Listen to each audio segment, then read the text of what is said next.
Les Écritures, dans le livre des Psaumes et Genèse chapitre 37.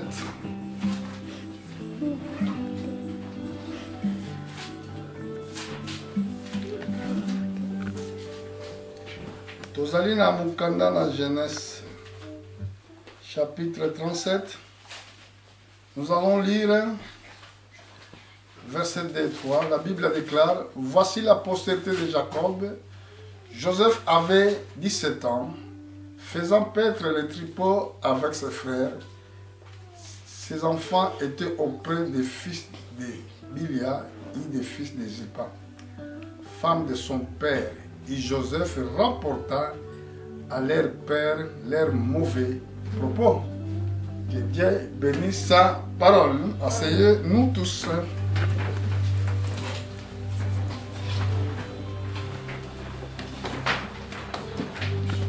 Napesi mokili mobimba mbote mingi na balandi na kombo na Yesu Kristo. Lelo nazali kotombela bino mokolo malamu, yenga malamu na ngulu oyo Nzambe asali biso to vivre susu. Lelo na ekolobila biloko misatu eza na motuya na kati ya spiritualité. Eloko ya liboso ezali liloba na Nzambe, ya mibale eza kotondisa na Molimo Santo, ya misatu bolingo na Nzambe. Lelo na thème ya lelo tolingi tolobela vie ya Joseph. Joseph abotamaki lokola mutu nyonso ndenge abotamaka na se na moi. Mais eloko ezalaki na bokeseni na Joseph, alingaki mingi papa na ye, mpe azalaki tellement visionnaire. Nzambe apesaki likabo na kolimbolaka bandoto. Bongo tomoni koyeba kolimbola ndoto. Ndoto eza biloko Nzambe akoki kotia kati na mutu, okoki kozala mosantu mpe okoki kozala mopakano, me Nzambe akoki kolobela yo na nzela na bandoto. Po ete Bible elobi na biso na mokanda na Job, Dieu parle d'une manière à l'autre, à travers des songes. Tango ozolala pongi makasi, Nzambe akoki kolobela yo. Boye Joseph oyo tellement alingamaki epai na papa na ye, papa na ye asalaki ke asalela ye meme bilamba ya multicouleur. Donc eza prophétique. Remarquez que elamba oyo Adam na Eve balataki tango basalaki mabe, baleki mbuma mabe na malamu, eza Nzambe moto asalaki yango. Ezalaki elamba ya poso na nyama. Bongo poso na nyama, nyama azolakisa biso Kristo oyo akufaki mpona masumu na yo mpe mpona masumu na ngai. Alors elamba ezali baptême ya Saint-Esprit oyo tozwi. Ntango yo olati elamba, olati elamba na nyama akufaki mpona ntina na yo. Donc nyama, remarquez que nyama wana eza innocent, akufi mpona yo. Mpona yo nde babomi ye. Nde oyo olati elamba na ye. Ndenge mpe lingomba na mokili mobimba tolobaka te tolata Yesu. Nous avons revêtu Christ selon les Écritures de l'apôtre Paul. Eza nde tolata innocence na ye. Kolata Yesu elingi koloba ke kosala partie ya esprit na ye. Yango tolobelaki likambo ya spiritualité. Donc awa tomonaki spiritualité oyo ezalaki na Joseph ezalaki multiple. Tokokotala yango na mokanda na 1 Corinthiens na chapitre 12 verset 4. Osali virgule tina 12 kuna komona ndenge Bible ezoloba ke tozali na plusieurs dons, mais toza kaka na esprit moko. Na kati ya église makambo ekozala ebele, mais eza kaka Saint-Esprit kaka moko. Image ya bilamba oyo ya multicouleur oyo Jacob asalelaki Joseph. Joseph azalaki mutu moko lokola azalaki visionnaire, donc quelqu'un qui avait l'esprit de Dieu, quelqu'un qui avait l'esprit de Christ, quelqu'un qui connaissait les choses avant qu'elles viennent.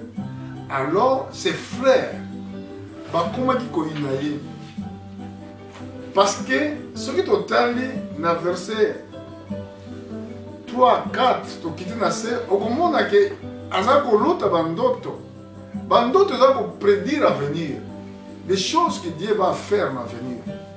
Mais lokola bato wana bazali koexpliquer bandoto wana, bazalaki tellement charnel, ne peut pas comprendre les choses de Dieu. Alors ça créait quelque chose en elle, la jalousie. Jalousie. Et ça, la montre qui est trop spirituel, croyez-moi qu'il est koinaï. C'est pour cela que Jésus avait dit, ceux qui m'ont qui les allaient koinabino et inengali boso. Parce que une fois que tant aux autres surmonter la spiritualité, au yebaka makambosu soit 20 salama. Ndesikande bato bakoinayo. Pendant que baina qui est koinamo que ma casse. Ce côté là, verset 5, dans le Bible, chapitre 7, 37, Joseph et il songe, il les rencontra à ses frères et qu'il les haïssait encore davantage. Et chaque fois, tant que Joseph a expliqué ce que Dieu lui montrait, ils allaient qui et pas y a battu mon sous et pas y a bande konaye, bande konaye basant la famille mon corps, ils allaient qui le camboya jalousie ma casse. Un pasteur qui reçoit la révélation, qui est vraiment fondé dans les choses de Dieu, Aza nourri spirituellement, quand il prêche, Batou Bazali Koinaï, Batou Bazali Ko critiquer. Ce que tu dis, Bango, et là qu'on y a besoin de au moins on a au moins l'intérêt. Mais pourquoi vous haïssez cette personne? Qu'est-ce qu'il vous a fait? Au moins les intéressés, mais à cause de la révélation de la parole de Dieu. Et c'est ça que Batouba inayo. Et c'est ça que Batouba lingayote. Les autres ont la vie à Joseph.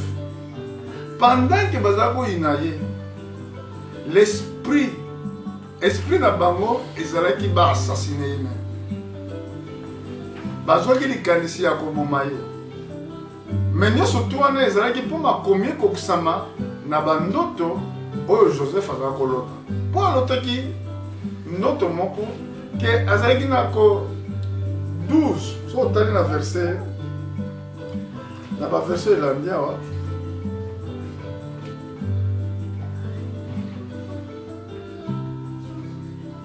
total abandoto na ye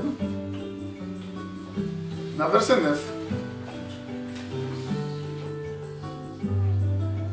Il y a encore un autre songe, il rencontra à ses frères. Et comme Azaki gentil, il ne cachait pas ses songes, il disait ce qu'il voyait. Il dit, j'ai encore un songe.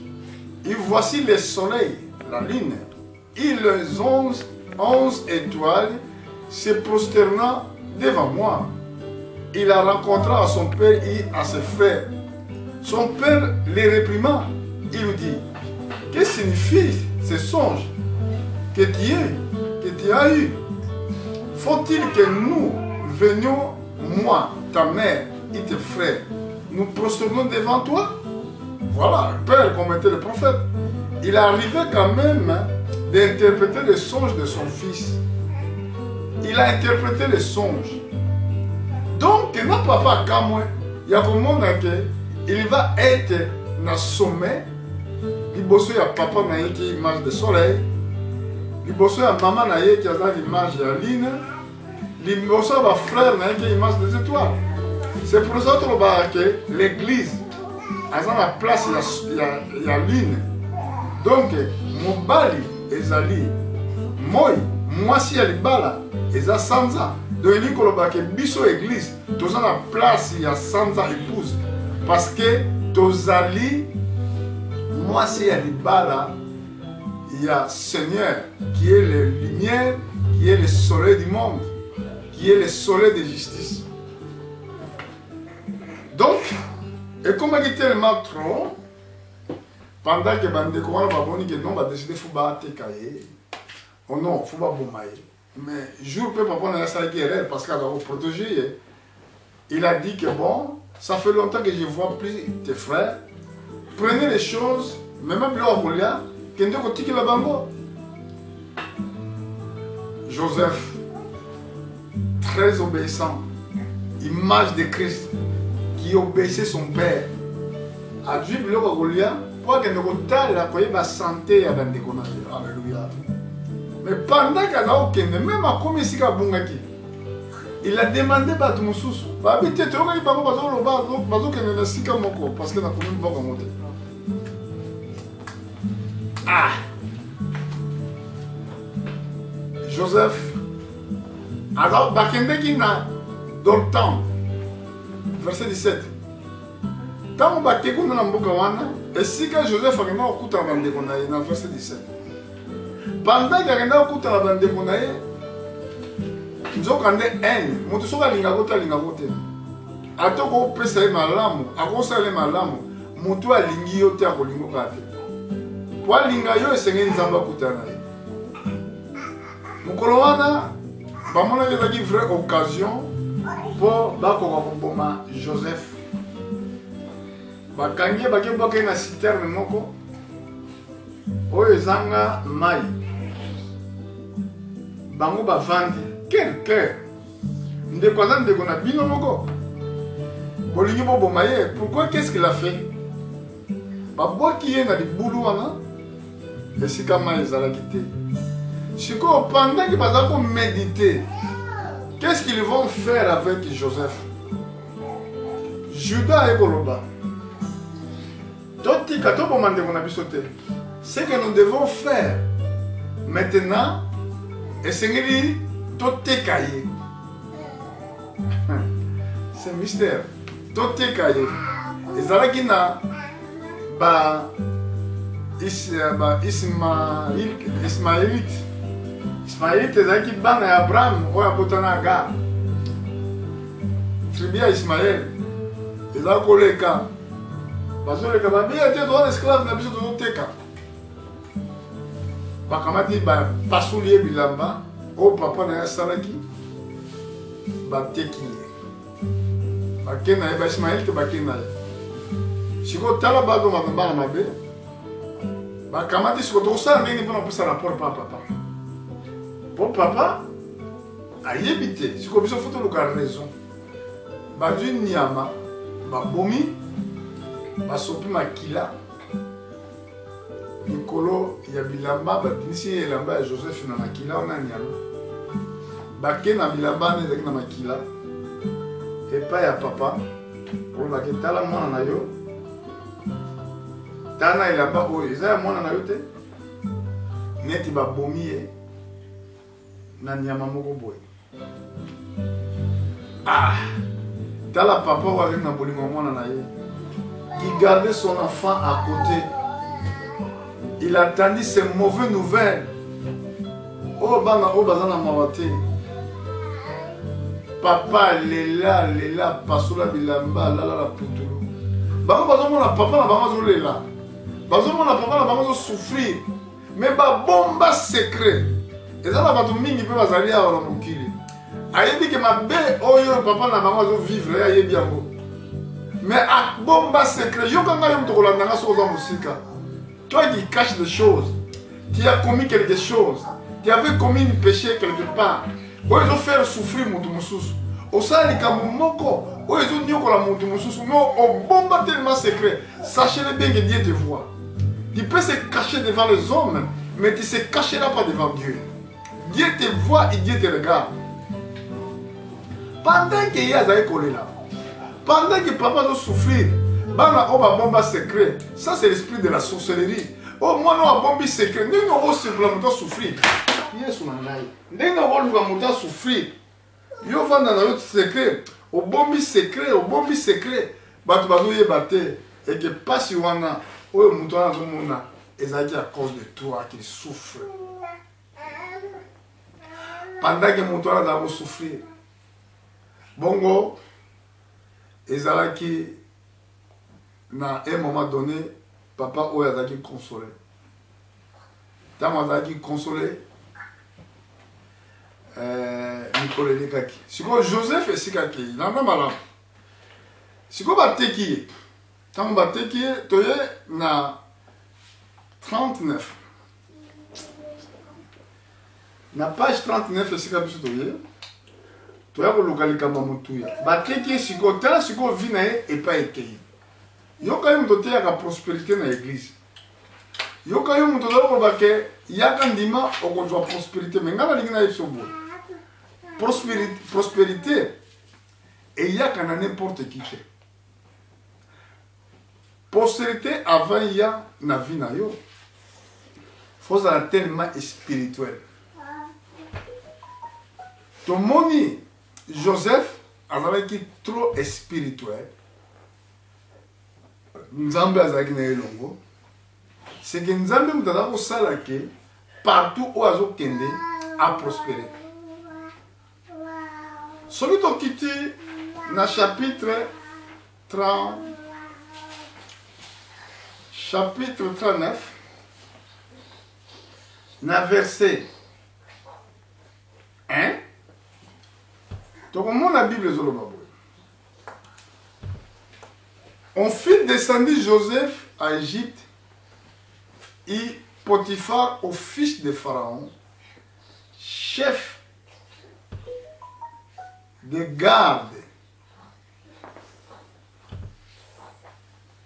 égyptienne acheta des Ismaélites qui avaient fait descendre. Et l'Éternel fit avec lui et la prospérité l'accompagna. Il habitait dans la maison de son maître égyptien. Amen. Amen. Est-ce que vous l'avez là? Donc,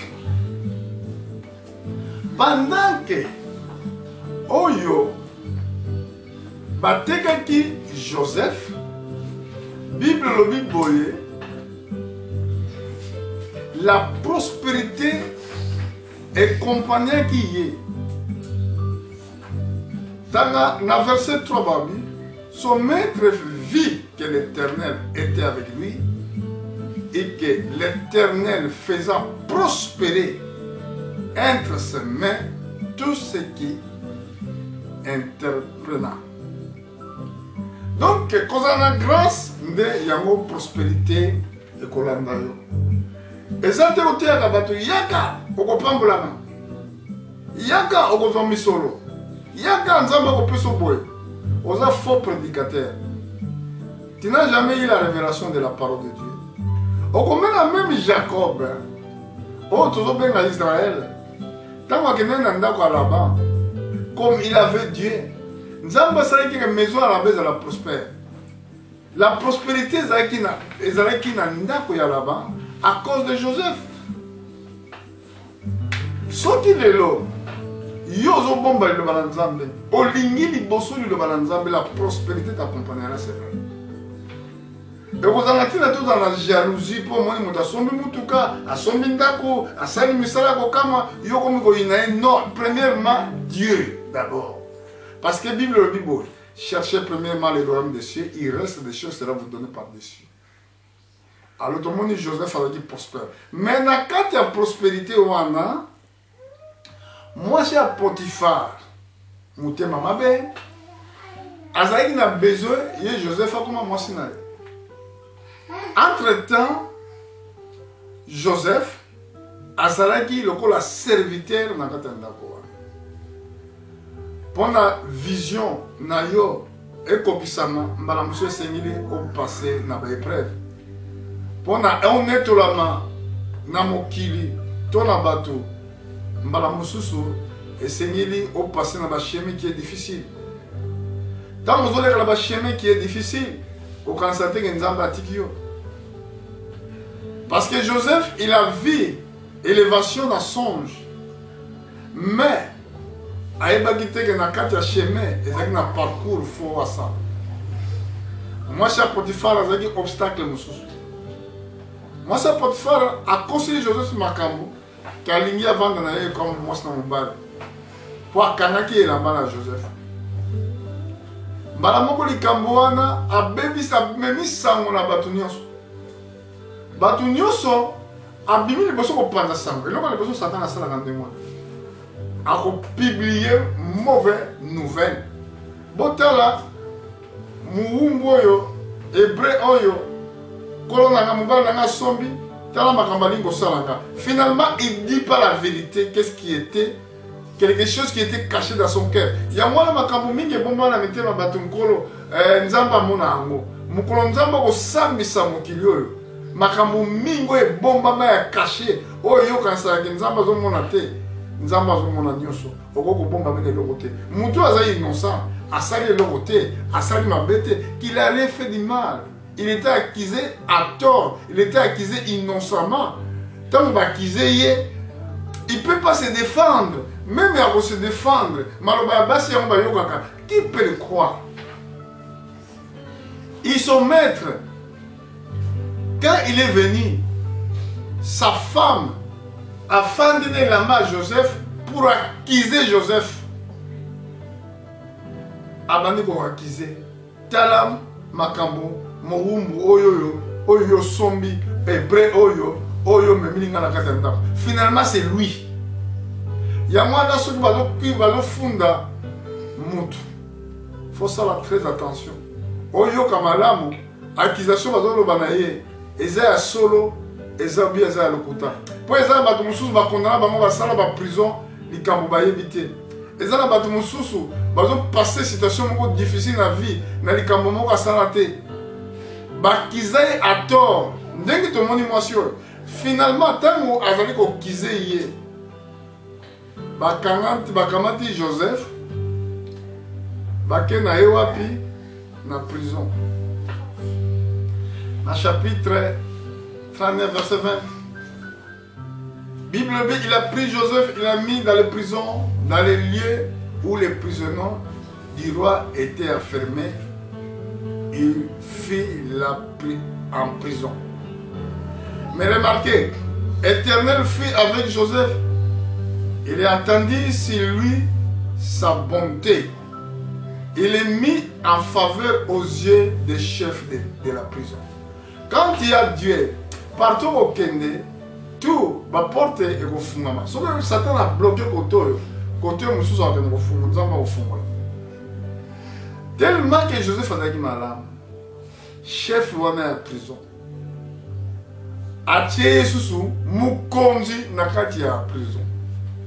Et ça, la rabatozou a testé que mon sous ça doit pas plus que toi. Bande quoi Joseph nan. Babadeko ina Joseph, il est haïssé à cause des visions, à cause des songes.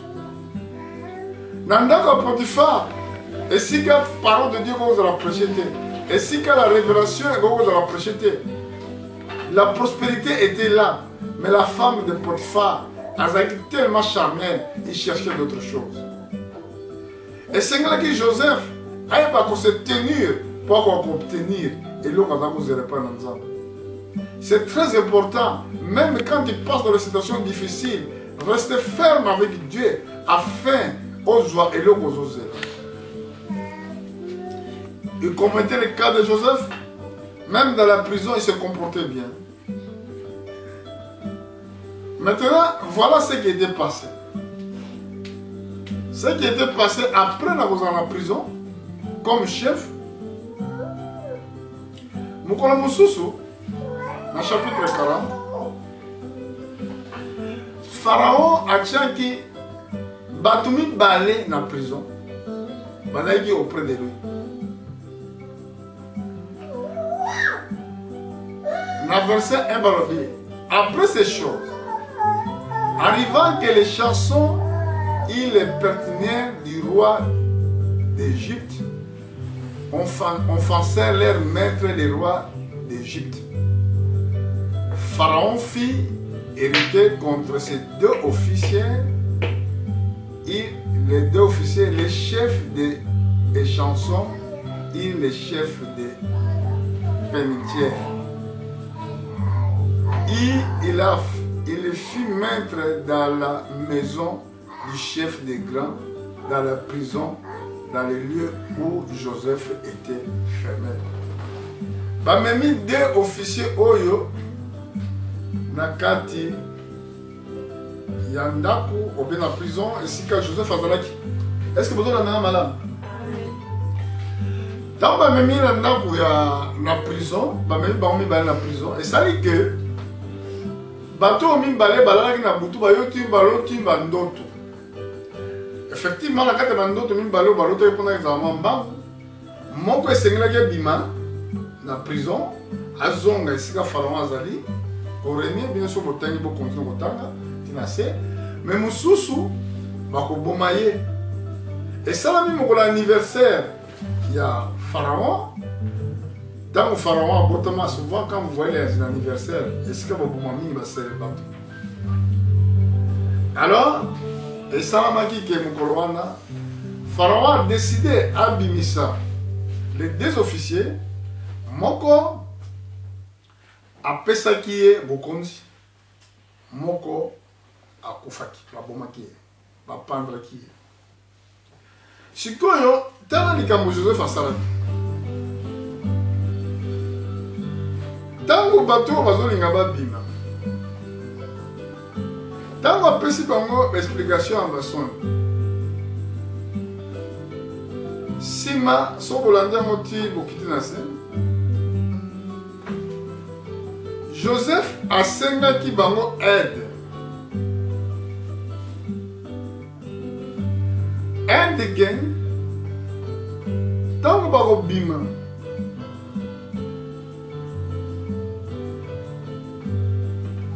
Que baloba pa ya Pharaon akanisa mpona ntina na ye. Po ayebi likambo asalaki te mpo amérite prison.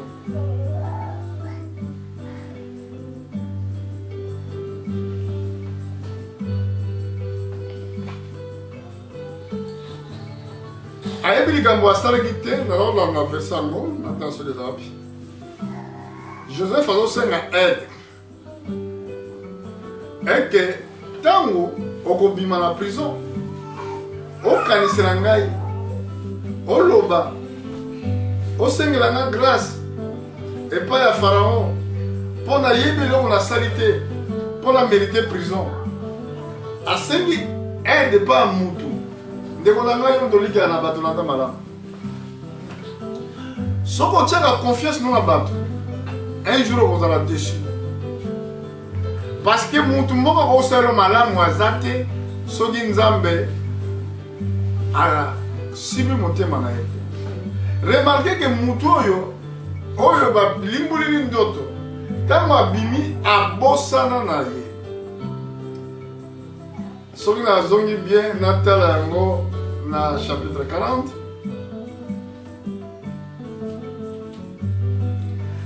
Soki totangi dans verset 22, 23, mais il fit prendre les chefs des partenaires selon l'explication de Joseph leur avait donné. Les chefs des chansons ne pensaient plus à Joseph, ils l'oubliaient. Joseph a tiré la prison. Donc dans 41. Dans 41, dans verset 1, Bible le dit. Au but de 2 ans, Pharaon a eu un songe. Voici ce tenant près du fleuve. Ce qu'on s'y met à 2 ans. Oh, Joseph a tiré dans la prison. Sans aïe balikamba sali. Moi, je ne sais pas quand mon thème. Alors, je que mon bali nangai. Mon toit na zone dans la prison. Et ça, ma cambo, on a la coste qui m'a cambosa le bouta. Moi, je ne sais pas quand mon thème à l'autre. Bateau, balimuleki ndoto. Bayebi que tant ozokende po moko okufa ezaki image ya Christ yesu tant akufa ki babakisa qui est devant un des brigands, l'autre était mort, l'autre était sauvé. Jésus-Christ, Joseph avait une image parfaite à Jésus-Christ. Donc, on a une explication. Yesu donc il était crucifié avec 2 brigades. Moko abikaki, moko a sauvé. Joseph na prison azalaki na 2 officiers à Pharaon. Moko azalaki sauvé, moko azalaki akufaki. Sikoyo tango kokaki que Joseph akende na trône. Oh nzamba bonguseki mpona ye esengelaki nzambe active eloko moko boye. Eloko nini nzambe activaki nayebi te soki ozolandanga malamu. Nzambe asalaki eloko moko ya sika. Pharaon aloti ndoto. Ntango Pharaon aloti ndoto azalaki na moyen ya kolimbola ndoto wana te. Ndoto alotaki amonaki bangombe ya malamu ya bonne santé. Bangombe bazalaki 7. Bangombe mususu 7 ya mabe. Bon bangombe oyo 7 ya malamu bazalaki liboso. Bangombe oyo ya mabe 7 babimaki le bangombe wana nyonso ya 7 ya malamu. Alamuki ndoto na lote lingero bani. Alali lisusu. Alote lisusu bamasango 7 ya bonne santé ya malamu. 7 ezalaki na santé ya malamu te. Simanango oyo ya malamu oyo ya 7 ya mabe edevore bamasango nyonso to ya 7 wana ya malamu. Pharaon ndoto mbala mibale elekili ye donc azalaki na façon ya kolimbola yango te. Awa nazokoma esika bapoliticien nazokoma na bino bolikaka na bapoliticien bolandanga malamu na place wana. Na mokili oyo eza na emoniseli moko te leka ya baprofete. Eza na emoniseli moko te oyo ekopesama na mokili soit na bamazicien, soit na bangangakisi, soit na bandoki oyo ekoleka un prophète de Dieu. Oyo nga azosala bino défi. Remarquez ce qui était passé. Na verset 8. Donc dans le verset 8, likambo nini oyo elekaki. Bible dit, le matin Pharaon et l'esprit agité, il fit appeler tous les magiciens et tous les sages d'Égypte. Il leur rencontra les songes, mais personne ne put les expliquer à Pharaon. Problème, je vais voir les marabouts. Il y a un problème, je vais voir un sorcier. J'ai un problème, je vais voir un magicien. Il ne dit pas la vérité, ils ne connaissent pas même l'avenir. Là, on avait vu ce qui est à venir dans le pays d'Égypte. Au monde Égypte, il faut la grande puissance dans le monde. Et ça a été à cause de Joseph.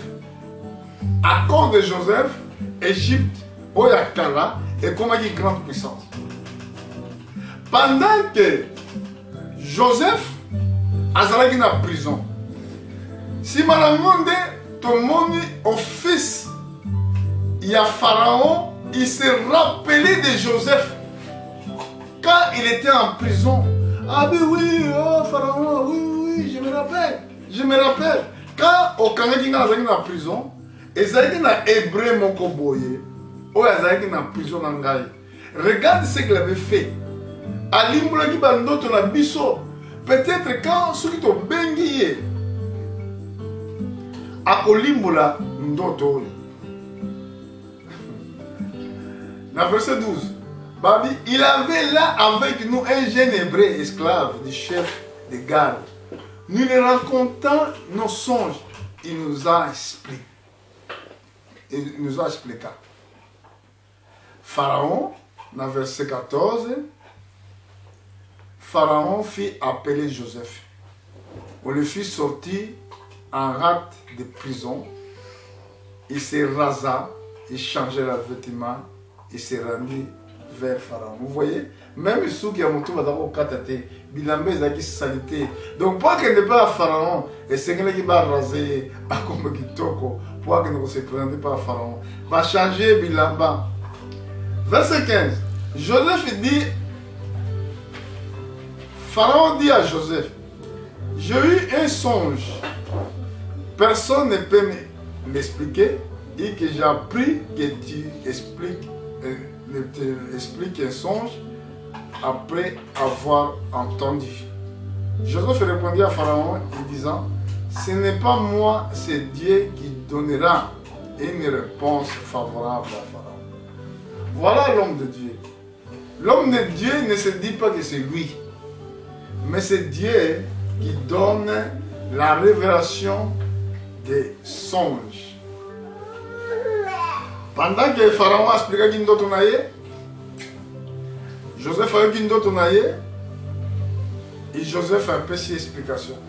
Alors, Bangombe wana ya malamu, ezali 7 années d'abondance dans le pays, et Bangombe oyo ya mabe, ezali 7 années. Il y a des êtres, il y a nzala, na kati ya mboka.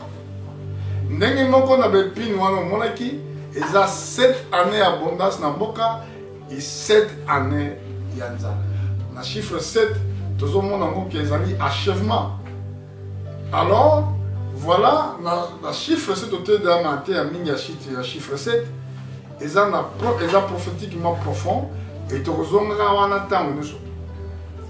Joseph a fait cette explication à Pharaon, où ils ont une révélation, où il y a un magicien, un sorcier, qui va expliquer. Mais là, on est là qui après,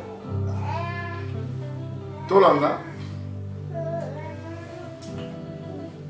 Dans le verset 33, Joseph a conseillé Pharaon. Maintenant que Pharaon choisisse un homme intelligent et sage et qu'il le met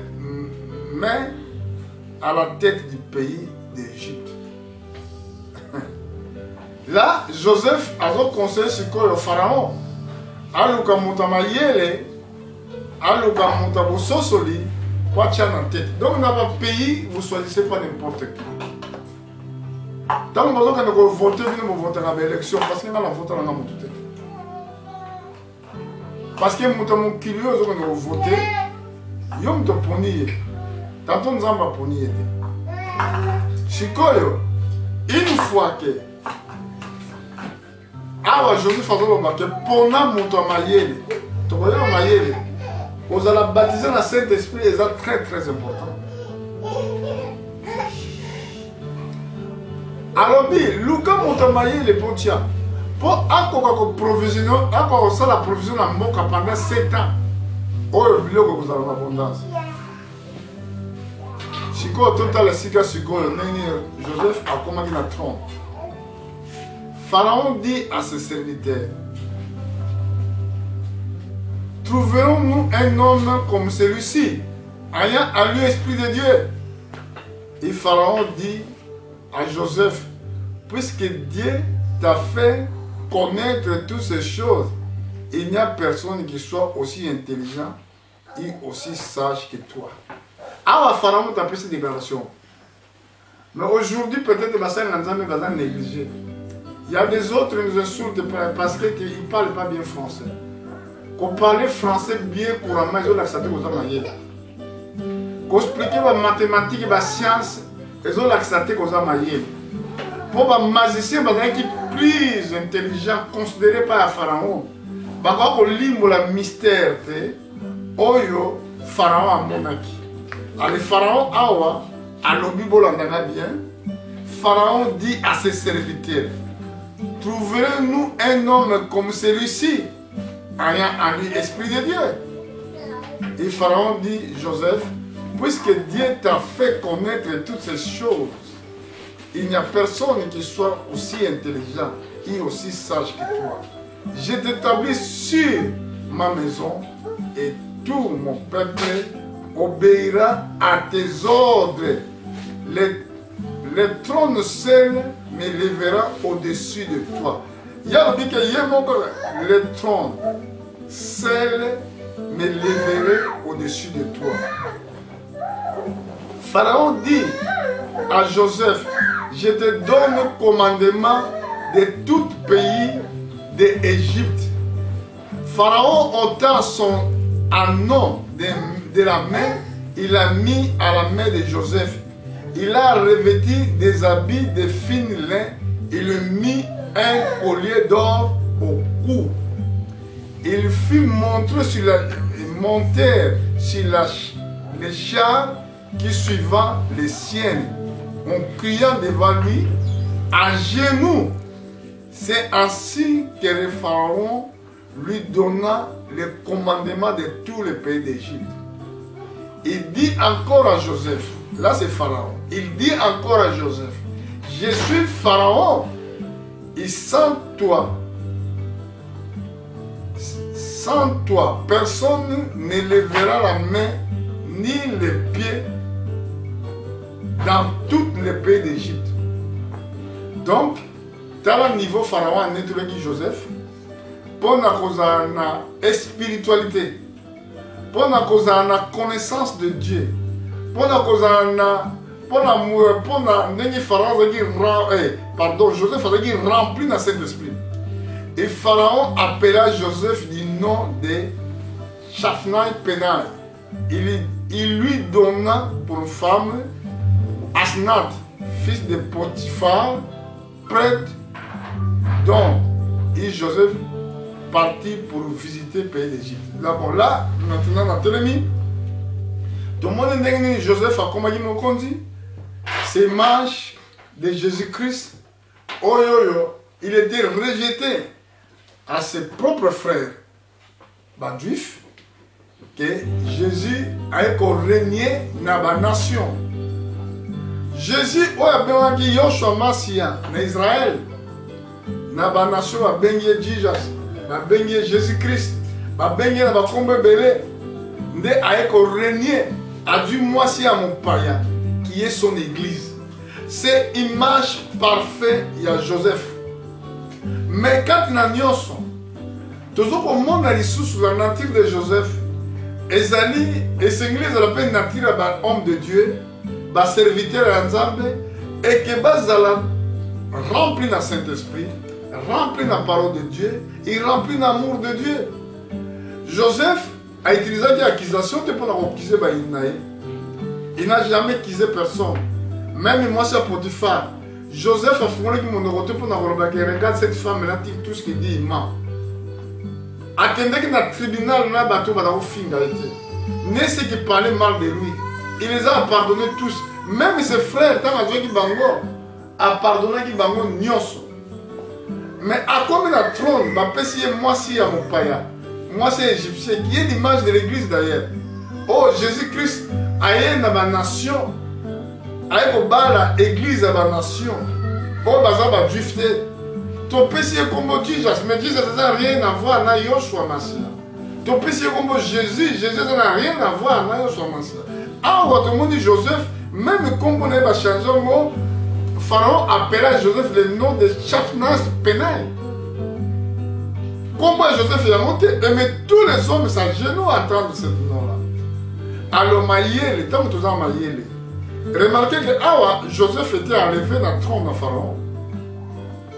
Comme Jésus-Christ a régné dans le trône du Père de l'hôtel à moi, dans la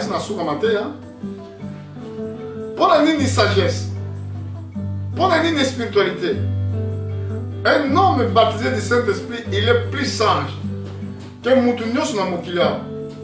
Tel est le président de mon client, tel est la décision de l'autre joie, tel est la décision de l'autre pour rentrer dans le peuple. Et ça peut être son peuple. Mais décision à Joseph, mais il y a Joseph, et ça peut garantir bonne santé ou prospérité dans le peuple. Pendant 7 ans, c'est image, il y a un enlèvement à l'église. L'église est en abondance, tant que l'église est enlevée, pendant la période de 7 ans. Mais la terre est en Nzala. Tout ça, c'est l'image de Joseph. Nzala est en Moukila, Nzala la parole de Dieu. Il n'y aura plus de serviteurs qui prêchent la parole de Dieu. Et vous en avez sécheresse totale. Période où l'église a enlevé, et la parole de Dieu s'est disparue sur la terre. La sécheresse va frapper Mokili.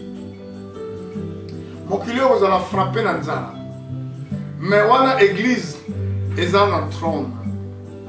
La sagesse, donc on n'a pas reçu que ça. Tant qu'on m'a entendu sagesse, un homme intelligent. Tant que vous avez baptisé le Saint-Esprit, un homme très intelligent. Voilà aussi c'est Isaïe 11, verset 3. L'Esprit de l'Éternel reposera sur lui, l'esprit de sagesse et d'intelligence, esprit de conseil et de la force, esprit de la connaissance et de crainte l'Éternel. Il respirera la crainte de l'Éternel. Il ne jugera point sur l'apparence. Il ne prononcera point sur oui dire. Bato mususu balamba jijaka soka yoka likama lobi moto alobi ye pake koloba oui dire. Mais moto na molimu na Nzambe azana kobanga Nzambe. Il jugera. Ako juger te pour l'apparence parce que on a un gentil, il y a un autre pour ces raisons. Il ne prononcera point sur oui dire. Oh, moto a du molimu na Nzambe. Pour l'instant, Jésus-Christ a régné dans le trône et à Père naïe. Et dans l'Apocalypse, dans chapitre 3, dans le verset 21, Jésus-Christ a régné dans le trône et à Père. Mais tant qu'on levé l'église, là, il y a une place et un trône. Parce que, dans le trône et à papa, jusqu'à ce qu'il y ait une son dans la makoloba. Dès lors, naï moninga la vino homme de Dieu, vous la filez. La première partie est spiritualité. Pour la tina, il y a homme de Dieu Joseph. Image ya basakole lelo. Côté la prospérité tes atinate pour être yango et accompagner. Joseph, il n'a jamais cherché l'argent. Il a resté à Tikaleka kana iloba. Yope Tikaleka kana iloba. Nzambo aza juste, il te bénira. Comme tu me sens la biloko mokilité. Comme tu me sens pété na bato bato doit vie na ndenya mabe. Nzamba ko bossa na yo atam ko mokote. Mais loko ko sala Tikala na liloba rempli de Saint-Esprit et inamour Nzambe. Que Dieu vous bénisse. Te rozonga mukolo mususu pour un nouveau message. Merci beaucoup.